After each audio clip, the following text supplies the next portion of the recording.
حضرت ابن عباس فرماتے ہیں رضی اللہ تعالی عنہ، کنت خلف النبی یوما صلی اللہ علیہ وسلم، ایک دن میں حضور کے پیچھے تھا۔ اب پیچھے ہونے سے کیا مراد ہے؟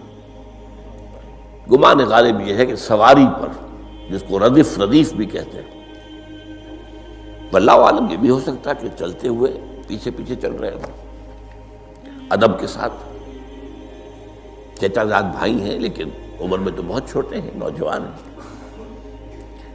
اس کیفیت میں حضور نے اب ان سے خطاب کیا، یا غلام، اے نوجوان، اے لڑکے کہا، اے لڑکے، اعلمک کلمات، میں تمہیں تلقین کرتا ہوں چند کلمات۔ اب یہ ہے حضور کا طریقہ تربیت و تعلیم و تزکیہ۔ وہاں کوئی مدرسے نہیں تھے، وہاں کوئی درس کی محفلیں تو نہیں ہوتی تھی، محفل تو ایک ہی ہوتی تھی ہفتے میں، اور وہ جمعے کا اجتماع ہے۔ باقی حضور کی صحبت ہے، فجر کی نماز کے بعد بھی آپ بیٹھے ہیں، صحابہ بھی بیٹھ کے ہیں، کچھ گفتگو ہو رہی ہے، اسی میں تربیت، اسی میں تعلیم، اسی میں تزکیہ۔ وہ علیحدہ ذکر کے حلقے جو ہے وہ ضربے مارنے کے لیے، یہ تو نہیں تھے، یہ تو بات کی ایجاد ہے، میں تو سب مانتے ہیں کہ یہ بات کی ایجاد ہے، یہ مصنون چیزیں نہیں۔ بہرحال حضور نے اے لڑکے یا اے بیٹے، جو بھی آپ اس کا ترجمہ کریں، میں تمہیں چند باتیں سکھاتا ہوں۔ مطلب کیا ہے؟ وَعَلِّمُكَ كَلِمَاتٍ، توجہ سے سنو، غور سے سنو، حفظ جان بنا لو۔ احفظ اللہ یحفظک، پہلا کلمہ، اللہ کی حفاظت کرو وہ تمہاری حفاظت کرے گا۔ اب اس سے مراد کیا ہے؟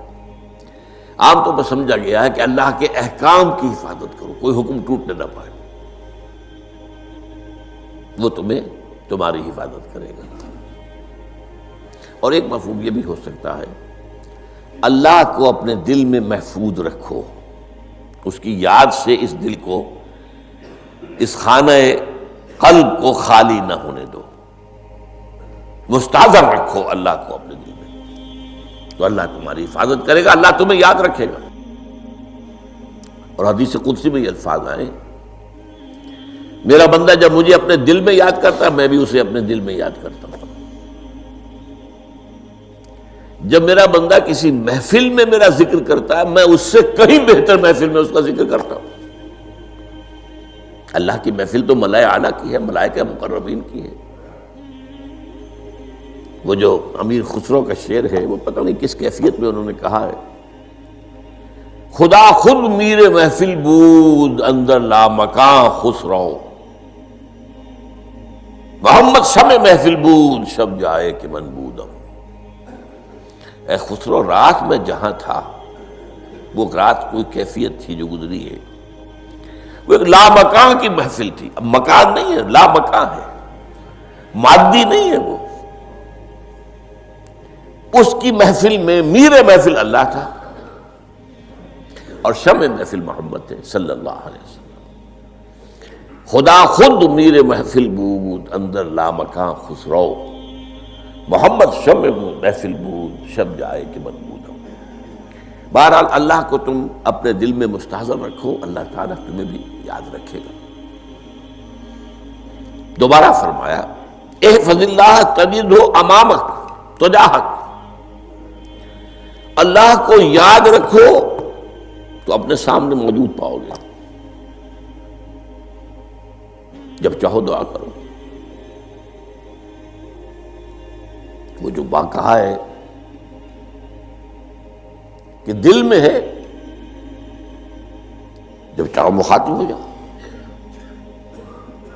دل کے آئینے میں ہے تصویر یار، جب ذرا گردن جھکائی دیکھ لی، کہیں دور تو نہیں، نحن اقرب الیہ من حبل الورید۔ تمہارے دل میں اللہ ہے تو کہاں جا رہے اس کو ڈھونڈنے کے لیے؟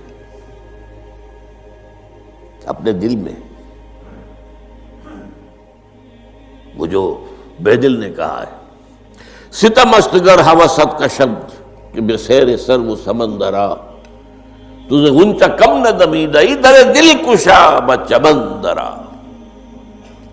بڑے ستم کی بات ہے کہ تمہارا دل کہتا ہے چلو ذرا باغیچے میں چلو، پھولوں کی سیر کرو، یہ گلاب کا پھول ہے، یہ موتیا ہے، یہ سیر، ستم، بڑے ستم کی بات ہے. کیوں یہ ستم، کیا ہو گیا اس میں؟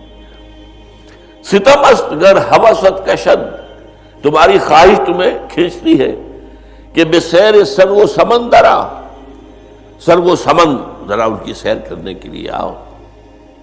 تجھے غنچہ کم نظر، تو خود ایک غنچہ ہے، تو خود ایک پھول ہے، اللہ کا بنایا ہوا اشرف المخلوقات. وہ اشرف المخلوقات سے بڑا کوئی پھول ہو سکتا ہے؟ تجھے غنچہ کم نہ دمیدہ، در دل کشا، اپنے دل کا دروازہ کھولو. بچمن درا، اس کے اندر جو چمن آباد ہے وہ کیا ہے؟ روح ہے. دل مسکن ہے قلب، قلب مسکن ہے روح کا. تو احفظ اللہ تجد ہو امامک، یا تجاہک، اپنے سامنے موجود ہو. اذا سالتا فاسأل اللہ، اب آ گیا وہ مرکزی مضمون. دیکھو جب مانگو اللہ سے مانگو،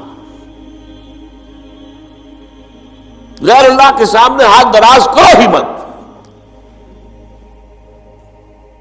ایک حدیث میں آتا، یعنی حرام نہیں ہے، دنیاوی قواعد، اصول، قوانین کے تحت کسی سے مدد چاہنا، کوئی سوال کرنا حرام نہیں ہے. وہ تو میں نے کہا کہ اس پر اصرار آپ کریں گے تو اس میں بو پیدا ہو جائے گی، بدبو پیدا ہو جائے گی شرک کی. لیکن آپ سوال کریں، مدد لیں، اسی پر دنیا قائم ہے، ایک دوسرے کے ساتھ، تعاون کے ساتھ. لیکن اونچا مقام کیا ہے؟ کسی سے سوال مت کرو سوائے اللہ کے. یہاں تک کہ جوتے باندھنے کا تسمہ تمہیں درکار ہے تو بھی کسی سے مت مانگو، اللہ سے مانگو. کیا پتہ اللہ کس کے دل میں ڈال دے اور وہ آ کے تمہیں تسمہ پیش کر دے. ہوتا ہے ایسا، بسا اوقات ہوتا ہے. جو اللہ کے ساتھ لو لگا کر رکھنے والے ہیں ان کے تو ایسے واقعات ہوتے ہیں کہ دل میں ایک بات آئی اور اس کے بعد وہی بات جو ہے وہ کوئی شخص آ گیا، اس نے وہ بات پوری کر دی. کیونکہ لوگوں کے دل جو ہے وہ تو اللہ کے دو انگلیوں کے مابین جسے چاہتا پھیر دیتا. کیا پتہ اللہ کسی فرشتے کو انسانی شکل میں بھیج دے. آتا ہے فرشتہ، آتا ہے انسانی شکل میں، آتا ہے آپ کی تکلیف کو رفع کر دے، آپ کی ضرورت کو پورا کر دے. اسی سے مانگو، کسی اور سے مانگو.